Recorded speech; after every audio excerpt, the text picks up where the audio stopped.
amigos de su canal, Jesús en mi hogar. Qué bueno que nos acompañan nuevamente por aquí para compartir un poco más acerca de la palabra de Dios. ¿Has escuchado alguna vez hablar de bestias, oso, leopardo, dragón? ¿Quiénes son los moradores de la tierra? ¿Qué es el 666? Todas estas preguntas y mucho más las responderá nuestro hermano Abraham, que nueva vez nos acompaña por acá. Bienvenido, Abraham. Saludos de nuevo, qué feliz de estar aquí con ustedes de nuevo para tratar un tema tan interesante. Creo que en una intervención anterior habíamos prometido tratar esos temas, ¿verdad? De Apocalipsis 13. Sí. Pues ahora, con la ayuda del Señor, vamos a ver qué significados tenemos en esos textos, ¿verdad? Para nosotros que vivimos en el tiempo del fin. Sí, muy, muy interesante, sobre todo porque la gente le tiene miedo a Apocalipsis. Sí, claro. Apocalipsis no es para tenerle miedo, porque nosotros tenemos que ver las promesas del Señor en toda la Biblia y en el libro de Apocalipsis. Se promete un sello, el sello de Dios para los que son fieles, para los que creen en Él. Ser librado de los poderes de la tierra, llamados bestias. O sea que tenemos allí, descubrimos un poder que nos protege y nos liberta en medio de un mundo que se hunde en la confusión, la pecaminosidad, un aparato de poder que persigue, destruye. Lo que se le promete a los que son fieles a Dios es protección. Entonces el libro de Apocalipsis asustará a los que se quieran perder, pero no a los que se quieran salvar. Amén, gloria a Dios. Pues bueno, pues como queremos salvarnos, ¿verdad? Por la gracia de Cristo, vamos a empezar de una vez. ¿Qué le parece? Muy bien. Vamos a hacer una oración, ¿te parece bien? Claro que sí, perfecto. Padre amado, alabado y glorificado sea tu nombre. Al abrir tu palabra en este momento, queremos que nos acompañes, que dimane luz para nosotros desde ella y que tú nos guíes en la comprensión, la explicación, que cada oyente pueda identificarse con la verdad contenida en estos textos. Te lo pedimos en el nombre de Jesús. Amén, Amén. y amén. Qué bueno, porque orar nunca está de más. Oramos fuera de cámara, dentro de cámara y en todo momento oración, porque solo el Espíritu Santo puede hacer que nosotros podamos entender y guardar su palabra. Así es. Bueno, pues como vamos a estudiar hoy el capítulo 13, no aspiramos a extendernos tanto, pero sí a ser lo más explícito posible, es decir, que quede lo mejor comprendido el capítulo, hasta el punto que cada uno pueda profundizar en él, los principios básicos. Y vamos a ver si la hermana Natalie nos lee, por favor, en Apocalipsis capítulo 13, el verso 1. Vamos a comenzar con el verso 1. Perfecto. Apocalipsis 13:1. Y me paré sobre la arena del mar, y vi subir del mar una bestia que tenía 7 cabezas y 10 cuernos, y sobre sus cuernos 10 diademas, y sobre sus cabezas un nombre de blasfemia. Muy bien, este capítulo, en este verso específicamente, que nos habla del mar. Me paré sobre la arena del mar. Es decir, que a Juan se le lleva a ese escenario. Juan está en visión y está parado en la arena del mar, y él ve subir del mar una bestia que tenía 7 cabezas y 10 cuernos. El tema de las bestias es muy propio tanto de Daniel como de Apocalipsis, y se refieren a imperios, a poderes en la tierra. Y los imperios de la tierra los enumera muy bien Daniel. Él vio 4 bestias, que son Babilonia, Medo-Persia, Grecia y Roma. Esas son las 4 bestias básicas. También cuando tú ves en el capítulo 2, tuvo una sucesión de imperios representados en la cabeza de oro, el pecho, los brazos de plata, el vientre, muslo, y ahí tú ves esa sucesión, y básicamente tú ves 4 imperios, aunque al final se da una una transformación de la cuarta bestia en la cual se debilita, se torna como de barro, es hierro, pero entonces el barro y el hierro como que están mezclados, una especie de fortaleza y debilidad, pero ya eso es el resultado de o una extensión de la misma cuarta bestia. Aquí, sin embargo, en el capítulo 13, donde él ve esta bestia parado sobre el mar, tenía 7 cabezas y 10 cuernos. Esta es la cuarta de esas bestias. Porque en Apocalipsis ya se trata un aspecto más escatológico, como se dice. Eso significa más del tiempo del fin, más del final. Lo escatológico tiene que ver con lo determinación, lo final. Y entonces se va directamente a esa cuarta bestia y lo que va a suceder. Cuarta bestia que operará en el último tiempo, porque la cuarta bestia va a ser destruida por el Señor. Cuando tú te lees Apocalipsis 17, te das cuenta que la cuarta bestia llega hasta el tiempo del fin, hasta el tiempo cuando Dios o Cristo hace aparición para destruir los sistemas de este mundo. En el capítulo 2 se dijo que iba a venir una piedra, ¿verdad? Iba a dar fin al reino. Ya en la parte final, y eso obviamente también comprende el Imperio Romano en su fase final. Recordemos que Roma tiene 2 aspectos destacados en la profecía, que son el imperial como la fase religiosa cristiana. Roma trascendió mucho por esa fase religiosa cristiana, con más destello que en la parte pagana, ¿sí? En lo que tiene que ver en su influencia para el mundo moderno sobre todo. Así que esta bestia es la que se está definiendo allí, y nosotros vamos a ir leyendo características que nos dan detalles de que se trata de Roma y que más en su fase cristiana. Pero él estaba sobre el mar, me parece sobre el mar.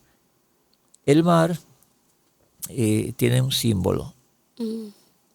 Significa, bueno, si lo leemos en la misma Biblia. Perfecto. Lo vemos en Apocalipsis, creo que 17:15. A ver si usted me ayuda a leerlo allí. Lo estoy buscando. Apocalipsis 17:15, sí. Y me dijo, las aguas que viste, donde se sienta la ramera, son pueblos, multitudes, naciones y lenguas. Sí, es decir, que las aguas, el mar, cuando en la profecía te utiliza esos términos, se está refiriendo a eso, a las naciones, las muchedumbres. Y cuando te introduce en el concepto de naciones, se acerca más al fin. El concepto de naciones, ya en estos contextos, te aproxima a la época cuando el Imperio Romano se diversificó por las tribus bárbaras que se constituyeron en naciones con derechos particulares. Durante el Imperio Romano tenían esa libertad porque por la fuerza ganaron espacio, porque las tribus bárbaras invadieron el Imperio Romano y se ganaron el derecho de estar en un territorio y formas autónomas de gobernar. Progresivamente fueron ganando una forma autónoma de ser, de existir como naciones. Y después de la caída del Imperio Romano, pues esas naciones tenían todavía mucho más libertad. Es decir, derechos de nación, que fue lo que se constituyó Europa, que viene de allá, de esa raíz de las tribus bárbaras, ¿verdad?, que se fueron asentando en los territorios de Roma. Así que esa idea de naciones ya no solamente refería como imperios. Cuando tú hablas de Babilonia, Babilonia es un imperio, pero la idea de naciones, tú no ves esas libertades.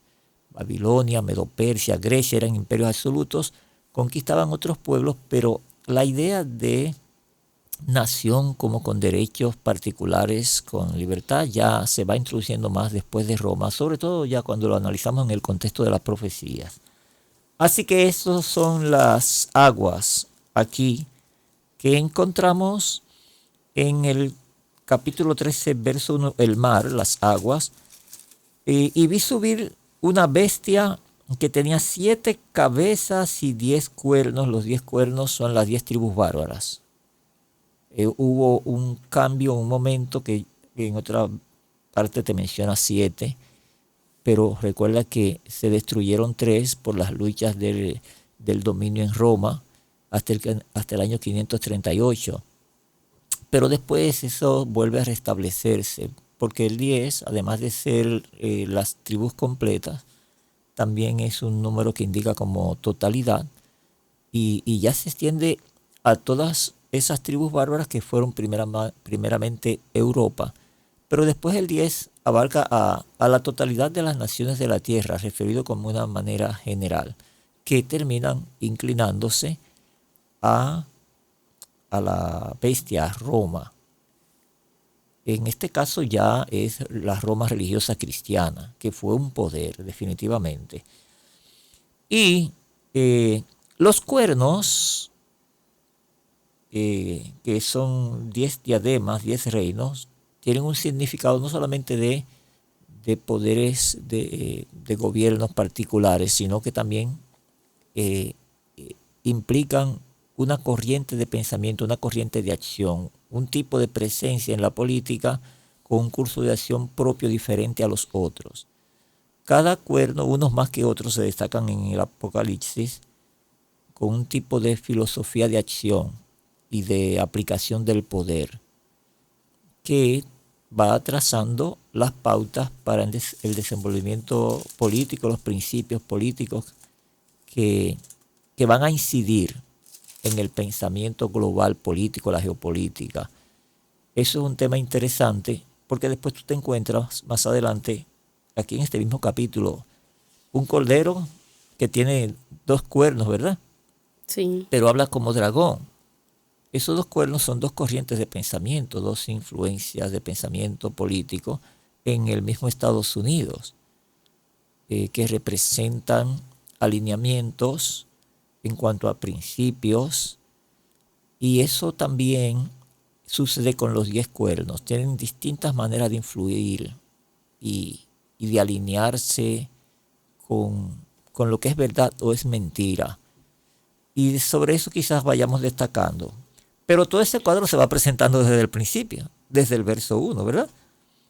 Sus cuernos, 10 diademas, sus cabezas, tiene un nombre blasfemo. El nombre blasfemo que toma esta bestia es blasfemia contra Dios, obviamente. Y se debe a que el cristianismo incluyó en una serie de pasos que iban desdiciendo lo que la Biblia dice, los principios del Señor. Por ejemplo, la iglesia cristiana, el romanismo convertido a cristianismo después de Constantino, ¿verdad?, introdujo del imperialismo anterior, del paganismo, una serie de conceptos religiosos que resultaron en blasfemia contra Dios. Por ejemplo, las imágenes, las estatuas, las esculturas, como objeto de veneración y de adoración. Todo eso fue parte de la religión cristiana después de Constantino, y sobre todo después del año 538, cuando el papado fue exaltado. Primero al poder sobre la iglesia, al control sobre la iglesia, y después al control político mismo. Eso nos lo va a traer más adelante el texto. Pero vamos a continuar leyendo para que podamos ver esas blasfemias y esos cambios que introduce la religión y cómo son definidos en la lectura de este capítulo. Excelente. Entonces, Verso 2 en adelante. y la bestia que vi era semejante a un leopardo, y sus pies como de oso, y su boca como boca de león. Y el dragón le dio su autoridad y su trono, y grande autoridad. Sí, el dragón le dio su poder y su trono y su grande autoridad. Es decir, que estamos hablando de un poder que el mismo Satanás controla, que actúa y obra con el poder de Satanás. Pero te está hablando de un poder concreto, no te está hablando de una cosa de fantasía, te está hablando de los poderes que han gobernado sobre la tierra. Y cuando te está hablando de un poder que estará presente hasta el fin, como se verá, hasta el tiempo del fin, hasta la segunda venida de Cristo, ¿no? entonces es un poder que viene desde tiempos ancestrales. Babilonia, Medo-Persia, Grecia, Roma, que ya desde antes de Cristo ya tenía poder, ya era imperio, y que ese poder persiste hasta el tiempo del fin, domina todos los siglos últimos de la historia, pero tiene el poder de Satanás, la autoridad, dice aquí. Gobierna con el poder del dragón que le da su poder, trono y grande autoridad. Ahora, aquí dice que tiene características de algunas bestias, como el león, el leopardo primero, después el oso, y su boca es como boca de león. Aquí ese poder reúne características de las bestias anteriores. Me gustaría que veamos el libro de Daniel capítulo 7 para ver cómo allí se mencionan en el capítulo 7 4 bestias con estas mismas que trae para Apocalipsis 13 sus características para definir a la cuarta bestia. Ok. Estoy buscando Daniel 7. Vamos a leer a partir del verso 4. Sí. 4 al 6, por favor. La primera era como león y tenía alas de águila. Esas alas son las que le dan un vuelo rápido, lo que hizo que Babilonia ascendiera rápidamente. A eso se refieren las alas. Ok. Yo estaba mirando hasta que sus alas fueron arrancadas y fue quitada de la tierra. Y se puso aniesta sobre los pies a manera de hombre y le fue dado corazón de hombre. Fíjate cómo importantísimo. Eso cuando habla de que se le dio corazón de hombre, ¿a qué te lleva a pensar? Porque estamos hablando de Babilonia en esta primera bestia. Recuérdate que Nabucodonosor se creía Dios, pero el Señor lo humilló. Sí. Él lo puso a comer hierba. Pero te está hablando de un imperio. Hay una tendencia a diferenciar entre el imperio mismo y quienes lo dirigen, quienes están gobernándolo. Realmente en la Biblia es un poco difícil hacer esa separación. Considerar a los poderes, las bestias, como poderes y a los hombres que están al frente, sobre todo los que los desarrollan, como algo ajeno, como que ellos no están sufriendo las consecuencias o viviendo las consecuencias o siendo los que ejecutan, los protagonistas de lo que el imperio es, de lo que el imperio hace. No, ellos encarnan los señalamientos de Dios sobre el imperio. Los imperios son aparatos de poder, de acción, pero los hombres son los responsables. Así que los hombres nunca dejan de ser responsables y representativos como personas de lo que el imperio es. ¿Sí? Claro. Eso tendrá resonancia para otro caso que podríamos ver en cuanto a las bestias y los incumbentes. Leo el 5. Y he aquí otra segunda bestia, semejante a un oso, la cual se puso a un lado y tenía en su boca 3 costillas entre los dientes, y le fue dicho así: levántate, traga mucha carne. El 6, después de esto yo miraba, y he aquí otra, semejante a un leopardo, y tenía 4 alas de ave en sus espaldas. Tenía también esta bestia 4 cabezas y le fue dado dominio. Muy bien, lo que estamos viendo aquí es la descripción de las bestias por medio de la forma de ser de algunos animales, ¿ves? Que son características propias de los imperios de Babilonia, Medo-Persia, Grecia y Roma. Bueno, cuando tú vas a la cuarta bestia, entonces ya es indescriptible, es una bestia indescriptible, espantosa y terrible. ¿Se parece a un leopardo? No, es una cosa más horrible que un leopardo. ¿Se parece a un león? No, algo más horrible. Una águila con alas que vuela, algo más horrible. Pero tiene las características de todas. La cuarta bestia viene recibiendo las características de todas las otras y es algo todavía más inexplicable. Y aquí estamos entonces en Apocalipsis 13, cuando nos describe al dragón, que dándole el poder a una bestia con esas características. Es lo que dice el verso 2, si lo puedes repetir, por favor. Claro. Y la bestia que vi era semejante a un leopardo, y sus pies como de oso, y su boca como boca de león. Y el dragón le dio su poder y su trono y grande autoridad. Muy bien. Vamos a continuar al verso 3, por favor. Claro. Y vi una de sus cabezas como herida de muerte, y su herida de muerte fue sanada, y se maravilló toda la tierra en pos de la De bestia. la bestia. Te va arrojando cada vez más detalle para que tú vayas definiendo exactamente cuál bestia es. Ya nosotros hemos dicho que se trata de Roma, pero cuando tú vas descubriendo las características, pues tú vas diciendo pues exactamente. Y entonces aquí dice que una de sus cabezas fue herida de muerte, pero su herida mortal fue sanada. Y se maravilló toda la tierra en pos de la bestia. Juan está viendo la bestia desde un punto en el que ya los sucesos son pasados. Se maravilló toda la tierra en pos de esta bestia. Eso, Juan, está en el tiempo del fin. Mirando retrospectivamente lo que ha pasado con esa bestia, entonces te está describiendo lo que ella es. Y así ve todos los imperios que han pasado.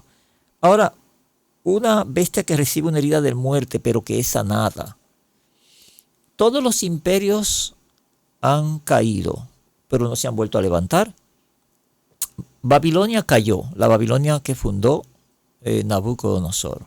Y si te remontas más atrás, para ver Egipto, Egipto cayó y Egipto no se va a levantar otra vez. El imperio de Egipto, eso no vuelve jamás. Así que ni Babilonia vuelve, ni Medo-Persia vuelve, ni Grecia, esos imperios cayeron. Pero Roma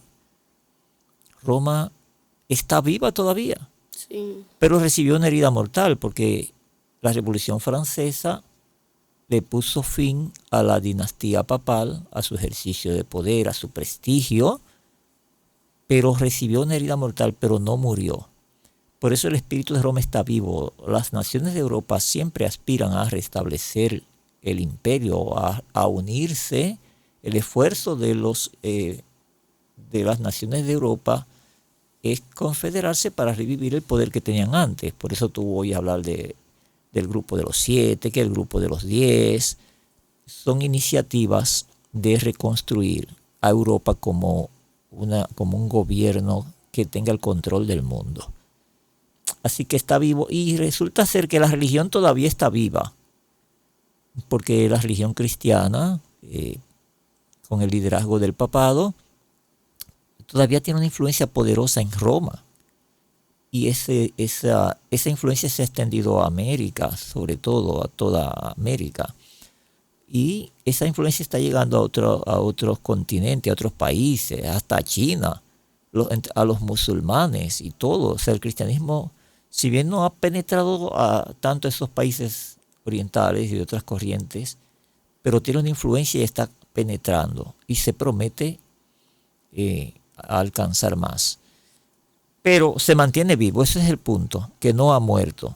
Así que después de 1798, con la incursión de Napoleón o los generales de Napoleón en Roma, la toma del Papa, que fue llevado preso, después murió en el 1799, todo eso te representa un colapso del papado, pero que está latente y es que todo el mundo lo volverá a seguir, será restablecido, todos los poderes de la tierra le van a adorar. Entonces es un poder que también exige adoración.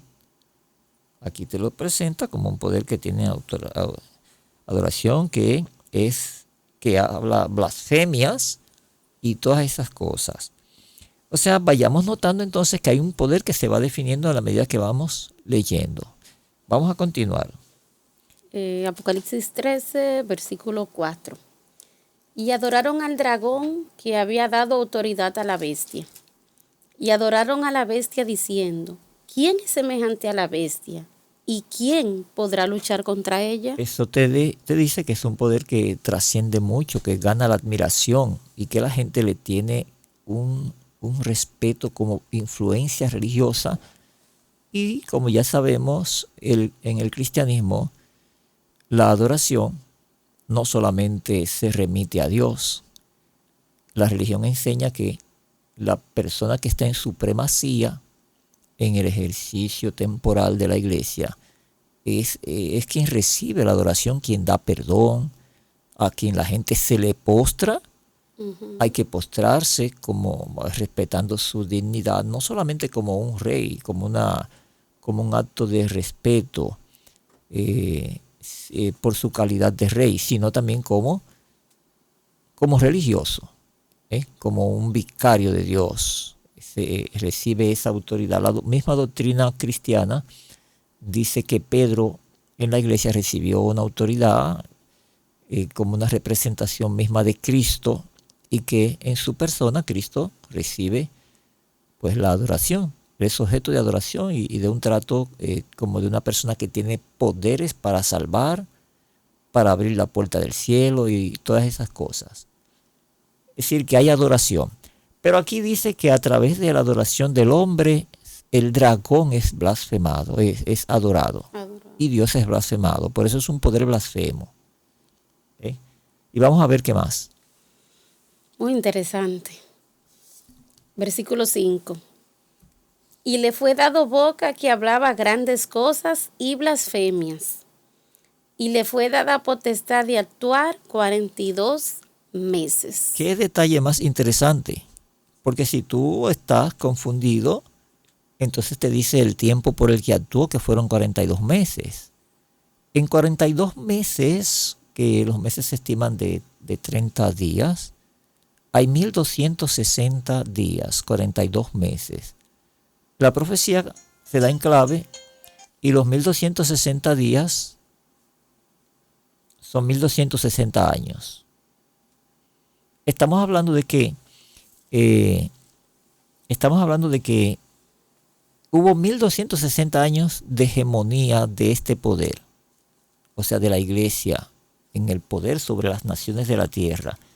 Yo quiero leerte algo aquí sobre el año 538, cuando se considera la ascensión al poder, al ejercicio del poder religioso de la iglesia. Esto me lo brindó la inteligencia artificial. Dice aquí, vamos a ver, en el año 538, el general bizantino Belisario logró expulsar a los ostrogodos de Roma, debilitando significativamente su influencia en Italia. Las tribus que eran arrianas tenían mucho poder y no permitían que el papado tuviera un ejercicio libre y completo, porque esas corrientes arrianas influían sobre el pensamiento de la gente, pero también en la misma medida que fueron invadiendo algunas tribus arrianas, pues impedían el poder político. No había una libertad plena para que la iglesia pudiera avanzar y tener control. Las religiones siempre aspiran a tener control. Las religiones son el poder detrás del poder político. Sus influencias religiosas determinan mucho. Así que las tribus bárbaras mantenían un poder, pero en el año 538 el general bizantino Belisario logró expulsar a los ostrogodos de Roma, debilitando significativamente su influencia en Italia. Los ostrogodos eran arrianos, una rama del cristianismo considerada herética por la Iglesia Católica. Su derrota eliminó un obstáculo importante para el dominio del papado. Ahora, el emperador Justiniano I, desde Constantinopla, había declarado al obispo de Roma como cabeza de todas las iglesias. Eso es por un decreto que ya había dado anterior al 538. Y aunque Roma estaba bajo amenaza ostrogoda, la victoria bizantina permitió que ese decreto se aplicara con mayor fuerza, fortaleciendo así la autoridad del Papa en Occidente. Entonces, muchos estudiosos consideran que el año 538, cuando se dieron esos incidentes, es que marca el ascenso del papado ya a un dominio no solamente religioso, sino también papal. Así que el 538 es el punto de partida de este poder del que venimos hablando. Ahora, si tú cuentas 1260 años de dominio desde el 538, te vas a extender hasta el año 1798. En ese tiempo Napoleón ya estaba en sus conquistas, en su lucha, en su apogeo, y fue cuando penetró a Roma, tomó preso al Papa, interrumpió esa dinastía de 1260 años y el papado quedó prácticamente destruido. No muerto, sino una herida de muerte, pero iba a ser restablecido. Nosotros ya hemos visto cómo después de 1798 el papado perdió su influencia, pero cómo últimamente ha venido ganando tanta influencia sobre las naciones de la tierra. Ahora mismo la imagen moral en el mundo es el papado. Todo el mundo acude al papado. Su herida está siendo sanada y está propugnando por introducir sus principios capitales a niveles congresuales, sobre todo en los Estados Unidos, y una propuesta hecha a todos los países de establecer por ley principios religiosos que se deben al culto. La Iglesia pretende tener control del culto para que Dios sea adorado, pero esa forma de adoración en la cual un hombre es el que recibe la pleitesía, es un poder a través del cual el dragón actúa y tiene poder, ¿sí? Pero esta clave de 42 meses es importante para tú poder definir de cuál poder estamos hablando. Sí, la Biblia definitivamente se explica muy claro. Leo el versículo 6. Adelante. Y abrió su boca en blasfemias contra Dios, para blasfemar su nombre y su tabernáculo, y a los que moran en él. Y a los que moran en el cielo, perdón. Sí, porque el papado actúa como un santuario paralelo aquí en la tierra, con un sacerdocio, ¿ah? Y la Biblia enseña que cuando Cristo vino, el sacerdocio levítico fue desplazado y Cristo pasó a ser nuestro sacerdote y rey, según el orden de Melquisedec. Pero el papado es sacerdocio y rey. Y obviamente no está en el cielo, es aquí en la tierra. Así que es un santuario paralelo, de esa manera usurpa el santuario celestial. 7. Y le fue dado hacer guerra contra los santos y vencerlos. Toda la obra de la Inquisición durante el periodo de hegemonía de la Iglesia Católica, de la cual la Iglesia con el Papa Juan Pablo II hizo un mea culpa, se disculpó de las atrocidades de esa época, que él dijo que eso era el resultado propio de una época y la manera de pensar. Pero la Iglesia era la protagonista, era la causa de ese clima que existía. Pero hubo muchas muertes, los autos de fe, cuando tú lees la historia, como en Sevilla, por ejemplo, para mencionarte solamente un lugar, cómo se llevaban los cristianos a la hoguera públicamente, vestidos con un San Benito y ya tú sabes, para quemarlos por sus pecados, para intimidar a los demás, porque seguían la herejía. La herejía era tú seguir una manera de creer conforme a la Biblia, conforme a tu propio criterio. La libertad de expresión, de creencia no era permitida. Cuando la religión es poder también, la libertad de creer y de pensar está amenazada. La Edad Media fue un ejemplo patético de eso. ¿Cuántos millones de cristianos murieron en ese tiempo por creer a su manera? La Biblia estaba escondida. Cuando alguien descubría la Biblia o alguien se la hacía conocer, veía que estaba en una religión equivocada y había que seguir la religión del imperio. Y si tengo el control del imperio, pues tengo el poder de imponerla. Eso cansó a Francia, que primero fue el protectorado del papado y después fue el verdugo del papado en 1798 en la Revolución Francesa. Ok. Versículo 8. Y le adoraron todos los moradores de la tierra, cuyos nombres no están escritos en el libro de la vida del Cordero, el cual fue inmolado desde la fundación del mundo. Todos los moradores de la tierra terminarán adorando a la bestia. Eso téngalo bien claro, todo el mundo. Eso es palabra de Dios. Ese poder del que venimos hablando llegará a tener influencia mundial. Ahora mismo hay una competencia por qué país o qué persona, qué poder va a estar al frente del nuevo orden mundial. Y obviamente todo el mundo sabe que la imagen moral más potable en el mundo es el papado, y que todo el mundo está recurriendo a ello. Así que el mundo entero, todas las naciones se van a convertir en una religión, un culto, y el nuevo orden mundial será una iglesia de la que todos serán parte, quieran o no quieran. La pérdida de la identidad nacional es una campaña decidida, resuelta, irrevocable, y todo el mundo sabe eso. Todos los políticos en cada país, los analistas saben que estamos entrando a un nuevo orden mundial donde habrá una sola religión, donde habrá un poder central, donde habrá alguien en representación de un poder que tendrá toda la potestad. Hacia eso se encamina el nuevo orden mundial de manera expresa. No es una especulación como antes podría decirse. Ya eso es algo que todo el mundo lo sabe, todo el mundo lo acepta y todo el mundo lo ve. Y hay muchas protestas, no de cristianos, sino de muchas voces que se levantan viendo el peligro de la pérdida de la identidad local y nacional en pro de un gobierno que quiere ser hegemónico. Eso es lo que se describe ahí. Vamos entonces al próximo versículo.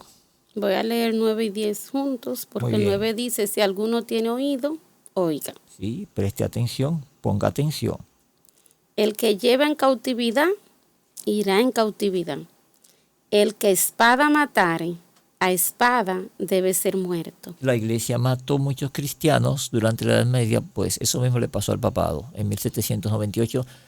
Y tú sabes cómo corrió la sangre de los clérigos en la Revolución Francesa. Todas las guillotinas que narra la historia que en ese tiempo hizo la Revolución Francesa para volar cabezas de sacerdotes, los más afectados fueron los líderes de la iglesia en ese tiempo. La sangre corrió terriblemente. Los prelados se les desató una persecución como nunca antes. Ese es uno de los momentos más oscuros de la historia, ¿verdad? Y como la iglesia fue afectada en ese tiempo. Y hasta el punto que el mismo papado fue desplazado.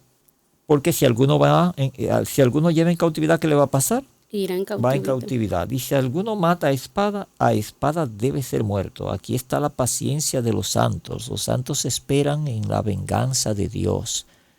Que a veces los mismos hombres hacen esa venganza. Pero todavía esperamos una venganza más profunda, porque este poder todavía está vivo, está reviviendo. Volverá al control. Y los santos esperan en eso. Eso es lo que es la paciencia de los santos, que la justicia de Dios obre, ¿no? ¿Verdad? Señor nos prepare. El verso 11. Después vi otra bestia que subía de la tierra. Qué interesante. Ahora otra bestia que surge de la tierra. Llegamos a que al año 1798 hubo una herida mortal del papado, pero que se iba a sanar esa herida. Pero ahora nos introducen a otra bestia, a una segunda bestia, en el contexto de los tiempos finales, ¿no? Vamos a ver qué nos dice de la segunda bestia y cómo revive a la primera bestia. Estamos hablando de una bestia entonces que va a subsistir, que va a tener el poder, porque la segunda bestia le va a devolver su poder. Es la que la va a revivir. Vamos a ver cómo eso pasa. Voy a repetir. Después vi otra bestia que subía de la tierra y tenía 2 cuernos semejantes a los de un cordero, pero hablaba como un dragón. Eso es los Estados Unidos. Los Estados Unidos surgen como una nación de libertad, que respeta los derechos de los individuos, la libertad de religión, la libertad de creencia. Bajo esos principios se levantó Estados Unidos en el año 1776, fue la proclamación de la independencia. Fíjate que más o menos cerca del fin de los 42 meses del papado, ¿no? En 1798, pero en 1776 ya Estados Unidos comenzaba a crecer para llegar a ser un imperio. ¿Sí? Entonces, ¿qué es lo que pasa? Después vi otra bestia que subía de la tierra, tenía 2 cuernos semejantes a los de un cordero, pero hablaba como dragón. Estos 2 cuernos del cordero representan las 2 corrientes de pensamiento político en los Estados Unidos. El republicanismo. El protestantismo. Bueno, el protestantismo es, y que es el antimonarquismo y el antipapismo, porque la Constitución de los Estados Unidos es antipapal. Eso no es injuria política, ni chisme, ni pleito de religión contra religión. Es que los Estados Unidos surgieron de protestantes que fueron afectados por las políticas del papado en Europa. Cuando vinieron a América buscando libertad, dijeron: nosotros vamos a ser una religión sin rey y sin papa. Eso está expresado así abiertamente. Vamos a ser una nación sin rey y sin papa. Esos son los 2 cuernos. Una nación, un imperio, porque ya sabemos que los Estados Unidos llegaron a ser un imperio. Entonces, no puede haber un papado ni puede haber monarquía. Tiene que ser un republicanismo donde los derechos de cada uno se pueden expresar hasta el punto de decidir la manera como somos gobernados, quién nos gobierna. Ese poder descansa sobre las bases, sobre el pueblo. Eso no fue nunca la manera de gobernar de ninguno de los imperios anteriores. Desde Egipto tú va imperio tras imperio y siempre hay una monarquía que se impone. El papado es lo mismo, hay una cabeza a la que debe ser respetada y hasta adorado, es quien da el perdón, quien administra el perdón divino. Y los Estados Unidos, sin embargo, surgen sobre esos 2 principios que la Biblia los consigna como 2 cuernos. Son maneras de pensar.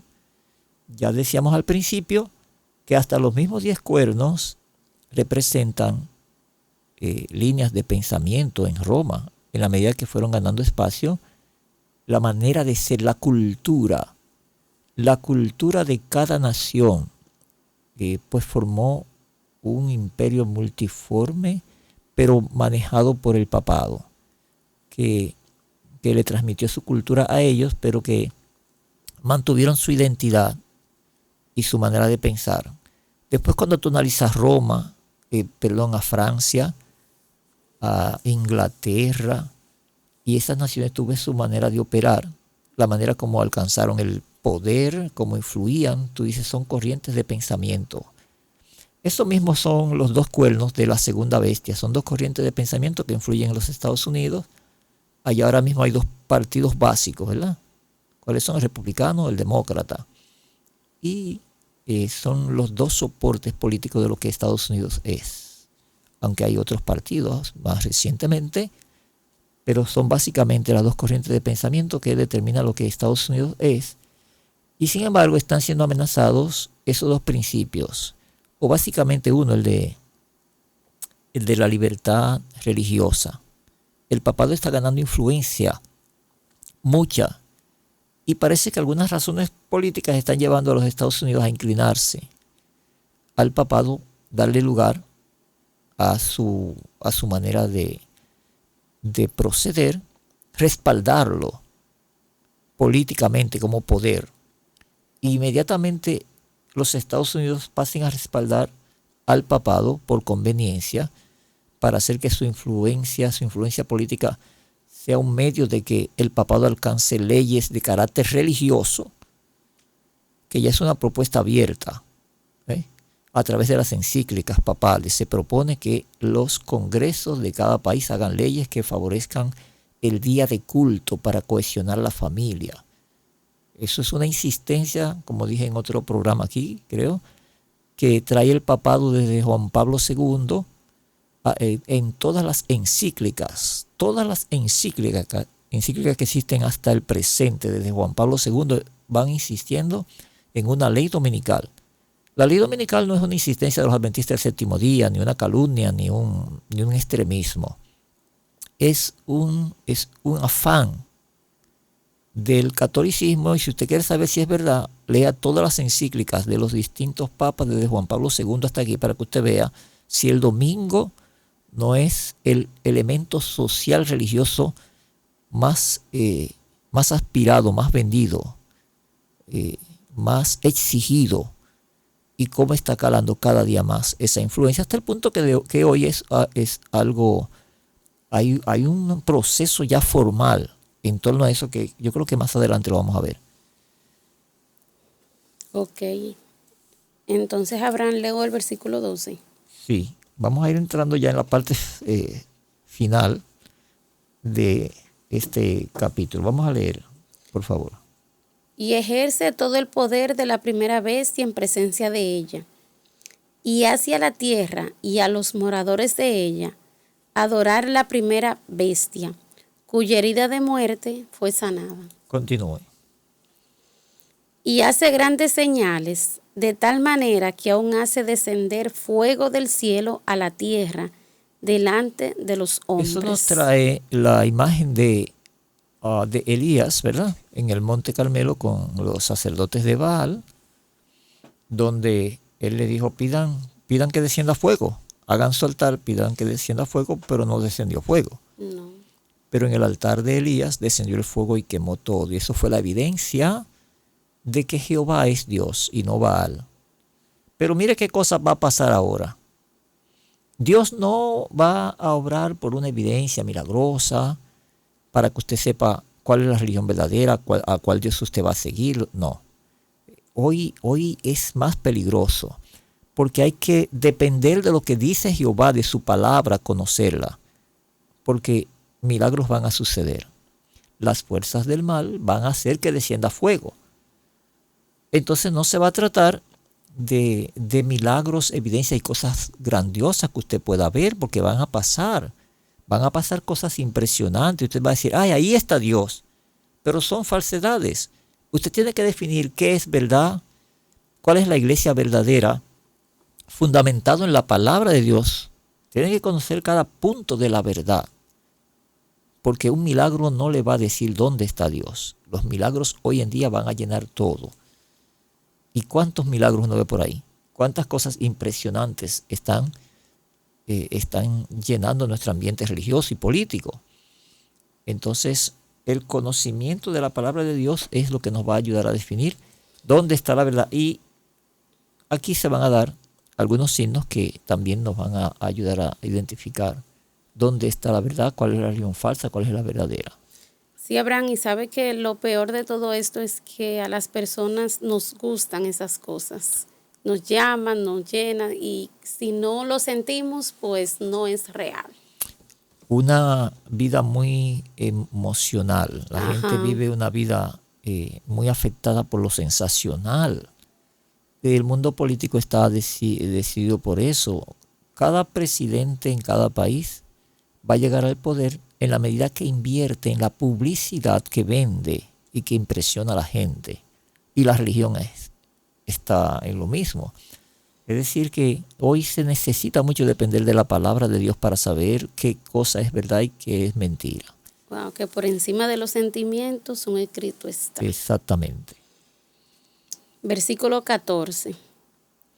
Y engaña a los moradores de la tierra con las señales que le ha sido dado hacer en presencia de la bestia, mandando a los moradores de la tierra que le hagan imagen a la bestia que tiene la herida de espada y vivió. La imagen de la bestia es como un poder que va a hacer lo mismo, que se comporta igual que la bestia que venimos describiendo. Los Estados Unidos son los que hacen la imagen de la bestia. Es decir, los Estados Unidos forman una religión o dan lugar,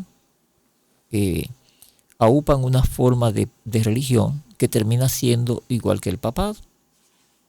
Bueno, nosotros sabemos que los responsables de que el evangelicalismo, el protestantismo, vamos a decir, se desarrolle, bueno, eso ha sido un clima que lo ha permitido las libertades que garantiza la Constitución de los Estados Unidos.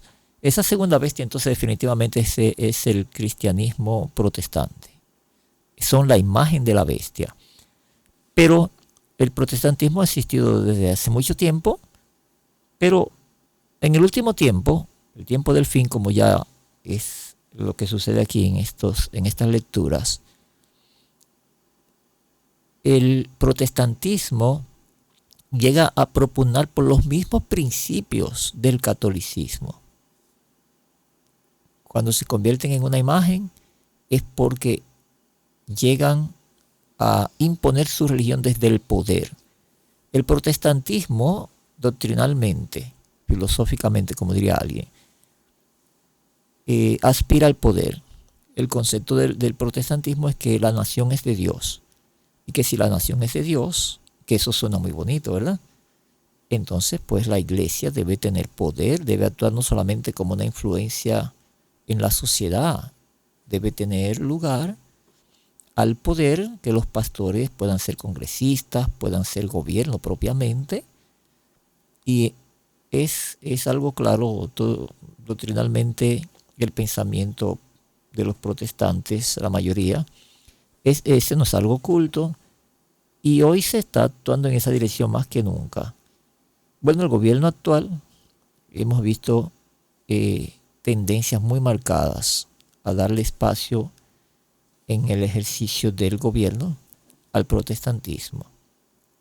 Pero sobre todo cuando vemos que se está proponiendo una ley dominical en las encíclicas, estoy hablando de algo concreto, y yo soy enfático en que no podemos ver calumnia en esto.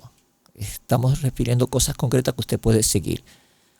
Entonces, cuando usted ve que el protestantismo hoy defiende el domingo como día de culto, se está inscribiendo en la línea del papado. Y cuando se han dado pasos concretos para que en los Estados Unidos el día de culto, ya por la influencia climática que exige un día de descanso, y cuando el discurso es abiertamente en pro de un día de descanso para el culto, para beneficio de la familia, no es algo oculto, es algo ya abierto, decidido, y que los protestantes se han acogido a ese discurso, usted ve que la imagen de la bestia se está formando. Así que los protestantes representan la imagen de la bestia. Muy bien, y llegamos entonces al versículo 15. Y le fue dado que diese vida a la imagen de la bestia, para que la imagen de la bestia hablase e hiciese que todos los que no adorasen la imagen de la bestia fuesen muertos.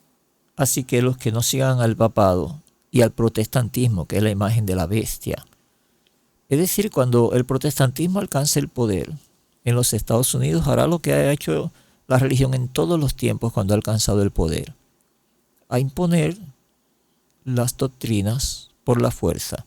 Las doctrinas dejan de ser una propuesta que tú las querés de corazón, que tú la aceptas y la vives conforme a tus convicciones, que tú amas a Dios, amas la verdad.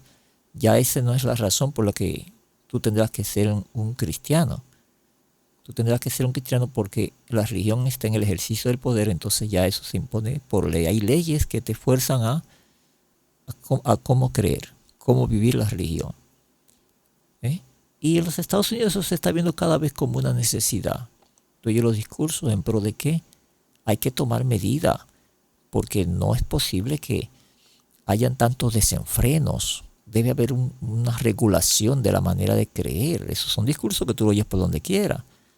Pero esas cosas amenazan las libertades y están prometiendo que muy pronto tendremos persecuciones como en la Edad Media.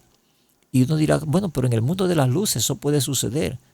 En el mundo moderno existen tantas guerras y tanta maldad y tanta matanza como antes. Las guerras hoy son más que antes y más cruentas, más desconsideradas del ser humano. Y así mismo como tú ves esa conducta en el plano político de las guerras, los combates, eso también pasa al mundo religioso. Estamos amenazados de verdad. Pero vamos a ver cómo se desenlaza eso ya en los versículos próximos. Nos quedan unos 2 versículos, ¿verdad? Sí, me recordó la libertad de conciencia amenazada, el conflicto de los siglos. Les recomendamos la lectura de ese libro, El conflicto de los siglos, escrito por Elena de White, que aunque muchos tienen mucha indisposición contra Elena de White, pero usted tiene que leerlo. Si usted lee tantas cosas, la gente lee de todo, lee todas las novelas, lee todos los filósofos que difieren tanto en su visión del mundo y de interpretar las cosas, la gente lee tantas cosas diversas, pues sea capaz de leer un libro con enfoques religiosos, aunque usted quizás no esté de acuerdo, pero infórmese, vea la manera como se describe la Biblia y la profecía por personas que de alguna manera u otra fueron iluminadas. Iluminada en el sentido que usted quiera, porque usted lo puede ver en el sentido literario, histórico, en el sentido histórico, en el sentido exegético. De cualquier forma, vea puntos de vista y sopese, y entonces llegue a la conclusión de qué cosa es verdad. Exacto, que sea crítico y no basado en la crítica de otro. Exactamente. 16.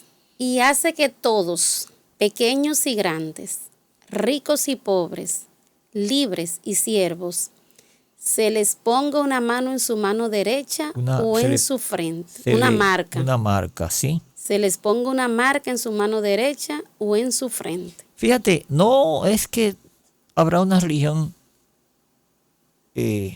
con influencia de poder. Es que esa religión también va a implementar algo concreto, distintivo.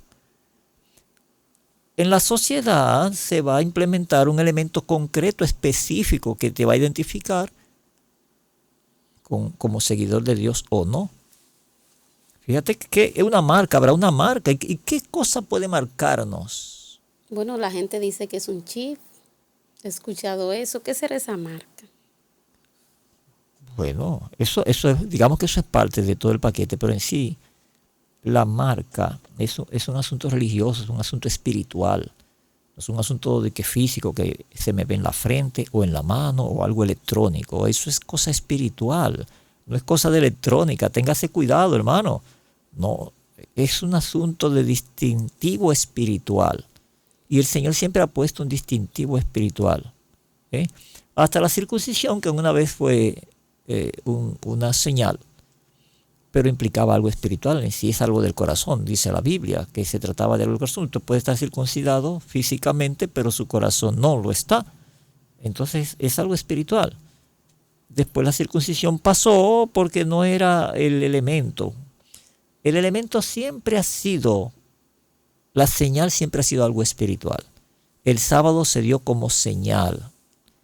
Y el sábado ya tiene que ver con la creación, con el Dios que crea, que tiene autoridad para decidir la cantidad de días que puede tener la semana, y cuadró los movimientos de la tierra para que eso no pudiera cambiar. Eso es exacto, y nos colocó a nosotros en ese ambiente, nos puso en la creación de Él a cada ser humano, y hay una relación espiritual entre mi persona, entre el tiempo y el Dios que crea tanto el tiempo, al mundo físico, natural y a mí.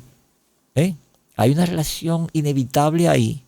Entonces la adoración se plantea en el día de reposo, el encuentro especial con Dios desde la creación. Entonces el tiempo, en este caso, tiene la participación de elementos espirituales que te marcan en cuanto a la lealtad. En otras palabras, la marca tiene que ser algo que te identifique con Dios, como hijo de Dios, como seguidor de Dios. Y en un mundo donde se está creando un ambiente, un clima político en el cual tu lealtad va a ser probada, y ya tú ves que la propuesta de un día específico, tal como Dios lo designó, decidirá tu lealtad. Y hay poderes que están empeñados en exigir esas cosas. Tú dices, bueno, pues, ¿qué será la marca? Sí, le vamos a recomendar a nuestros amigos un video que tenemos cuando Dios dijo acuérdate, que habla un poco más acerca de eso que usted decía del sábado y Dios como creador. Muy importante. Vamos a continuar. Vamos a continuar adelante. Y creo que nos queda ya poco tiempo. Yo creo que nos quedan 2 versículos, ¿verdad? Por analizar. ¿Está correcto? Exacto, 17 y 18. Voy al versículo 17. Y que ninguno pueda comprar o vender, sino el que tenga la marca, el nombre de la bestia o el número de su nombre. Fíjate qué importante. Esto nos lleva a ver que es algo más específico, más concreto. Habrá una medida de poder del gobierno que impera en el mundo.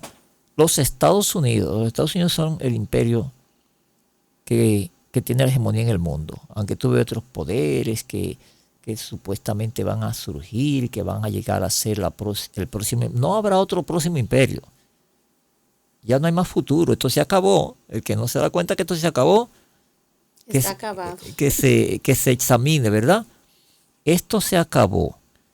Y estamos en el último imperio sobre la tierra. Por debilitado que usted vea a los Estados Unidos, todavía es la influencia política en el mundo. La hegemónica, ¿no? Y el protestantismo está ganando espacio cada vez más. La religión se está espiritualizando cada vez más el mundo.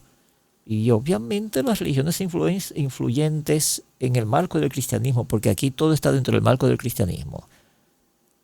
Por eso te divide los poderes que están en la tierra.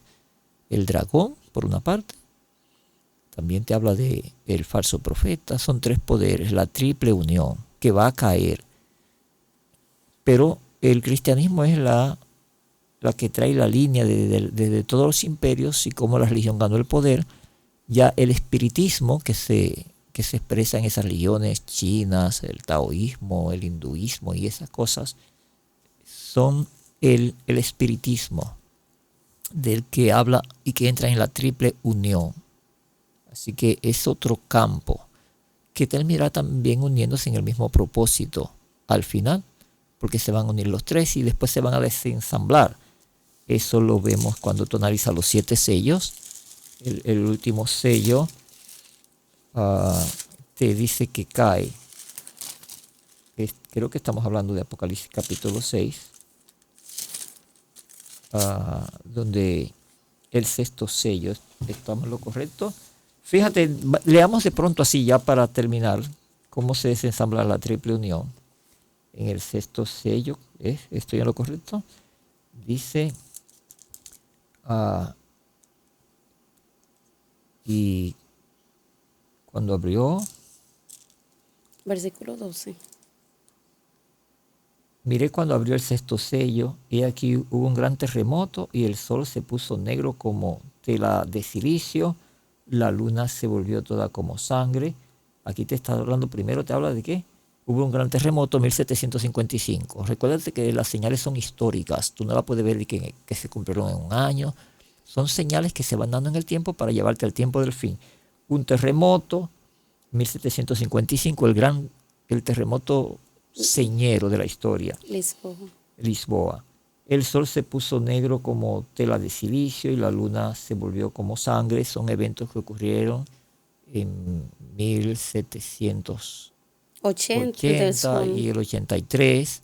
Fenómenos que se dieron. Y después dice que las estrellas del cielo cayeron. La gran cantidad de estrellas de meteoritos que entraron a Estados Unidos en la fecha que ya hemos mencionado, y que están ahí en la historia como eventos que se están cumpliendo. Las estrellas del cielo cayeron sobre la tierra como la higuera deja caer sus higos cuando es sacudida por un fuerte viento, y el cielo se desvaneció como un pergamino que se enrolla, y todo monte y toda isla se removió de su lugar, y los reyes de la tierra y los grandes, los ricos, los capitanes, los poderosos, todo siervo y todo libre se escondieron en las cuevas y entre las peñas de los montes, y decían a los montes y a las peñas: caed sobre nosotros y escondednos del rostro de aquel que está sentado en el trono y de la ira del Cordero. Cuando Cristo venga por segunda vez todos esos que han blasfemado la religión, que han hablado contra Cristo, no sabrán qué hacer, porque el gran día de la ira ha llegado y quién podrá sostenerse. Y ahí se desmembran los poderes de la tierra que han venido gobernando. Pero volvamos al capítulo 13 y ya nos queda un texto, ¿verdad? Sí. El verso 18. Aquí hay sabiduría.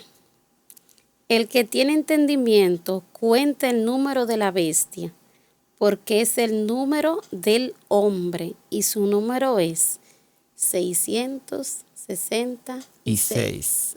Sobre el 666 se han dicho muchas cosas. Sí. Se han hecho muchas interpretaciones. Es un registro de la historia que en los tiempos de los emperadores romanos se hacían acertijos para descifrar nombres y calcular el 666 y aplicarlo. Con los nombres se usaba eso mucho.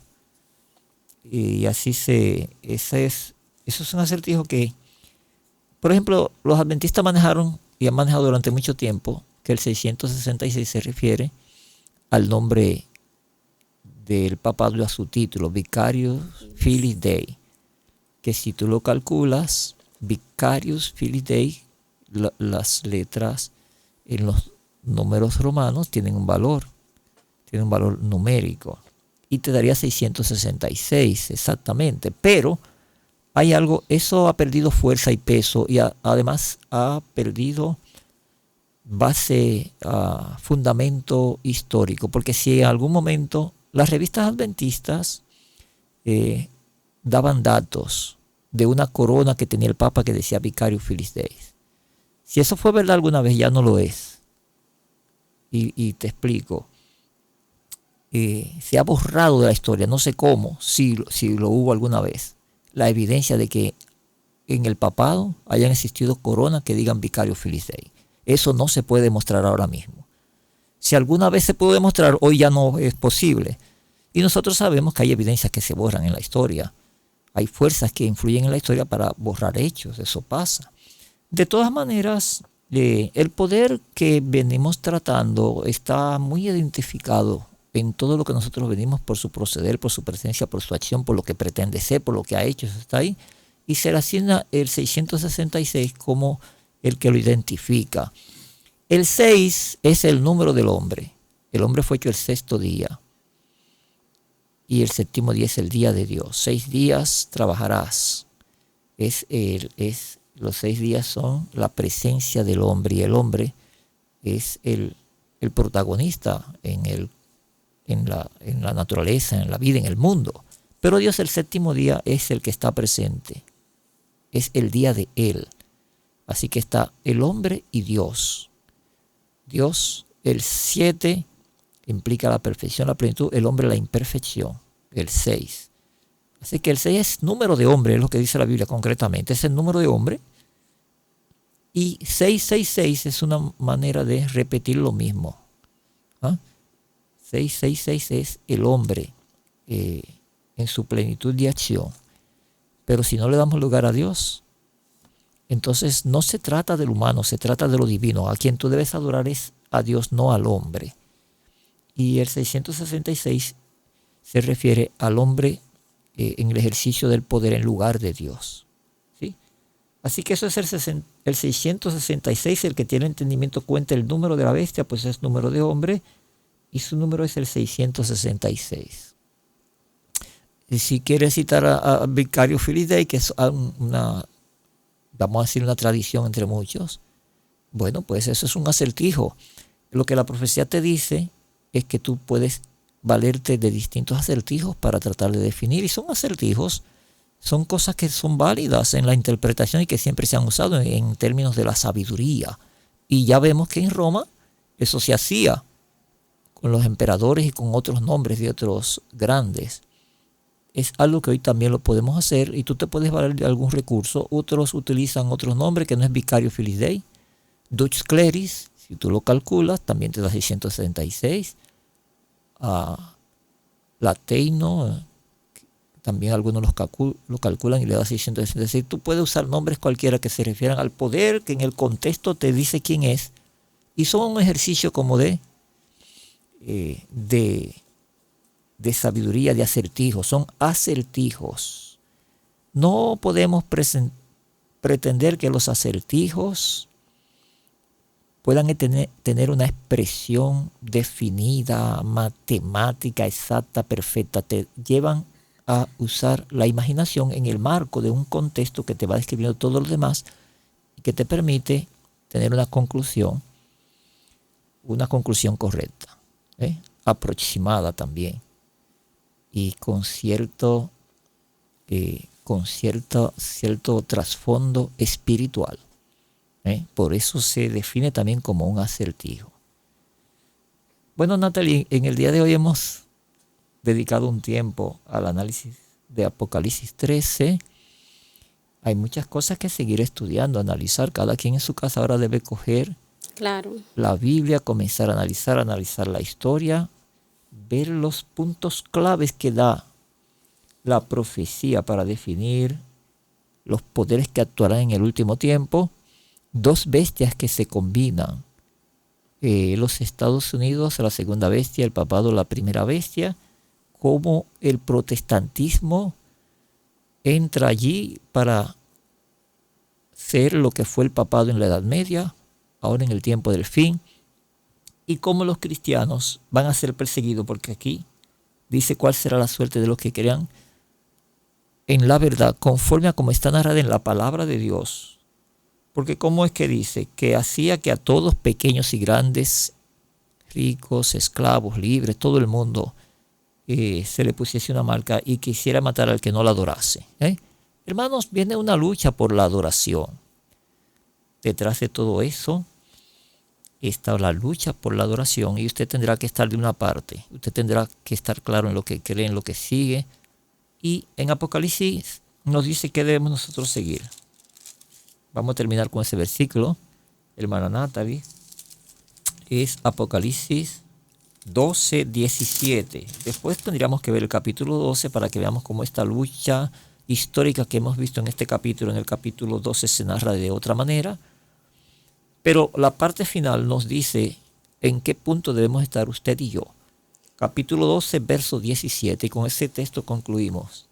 Entonces el dragón se enfureció contra la mujer y se fue a hacer guerra contra el remanente de la simiente de ella, los que guardan los mandamientos de Dios y tienen el testimonio de Jesucristo. Eso es lo que usted y yo debemos tener.